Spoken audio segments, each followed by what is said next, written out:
I've just watched the 12th episode of Georgie and Mandy's first marriage, so here's my thoughts on it. This episode saw two contrasting times for Georgie and Mandy.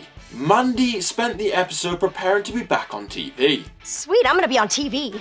From bragging to customers. I'm practicing. I'm doing the weather on Channel 7 this Friday. Good for you. To friends. I'm doing the weather on Channel 7. Really? And having a freak out on what to wear. It's gonna be a huge fight, and I don't want to move Cece away from her grandparents, but this is my dream job! Girl, we've all been there. And in the end delivers a pretty good weather report. Cold weather front moving in from Nacogdoches, so expect some precipitation tomorrow. Nacogdoches and precipitation. Tough combo. Well, until the very end. Heather will be back with the weather on Monday, unless she needs a few extra days with her family, which would be very understandable given the tragedy that's befallen her. Not the smartest ending there, Mandy. On the switch side, Georgie came down with a really bad flu. Hey, the Osmo. Now, just like his father, Georgie doesn't give up easily. No sickness is going to stop him from working. Besides, Cooper men don't take sick days. My dad once had his appendix out. He was at work later that afternoon. Unfortunately for Georgie though, his sickness gets too much that Jim sends him home. Son, you gotta go home.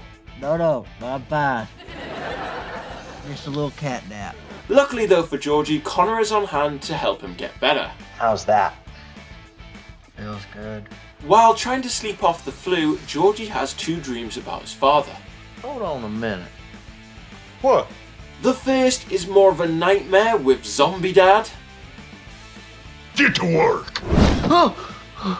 And the second is a much sweeter dream and a beautiful moment that probably would have occurred had George still been alive. I did a good job raising you. You did. Overall, I thought this episode was a good one, and the two main storylines felt very real but were still very entertaining. Don't make me get the special thermometer. I really like that they managed to find a way to bring in Lance Barber and make it not cringy but really heartfelt. I'm worried if I work myself into the ground, I won't be around for my daughter. I get that. I want to be there when she has kids. Well, hopefully it's a lot later than when you had kids.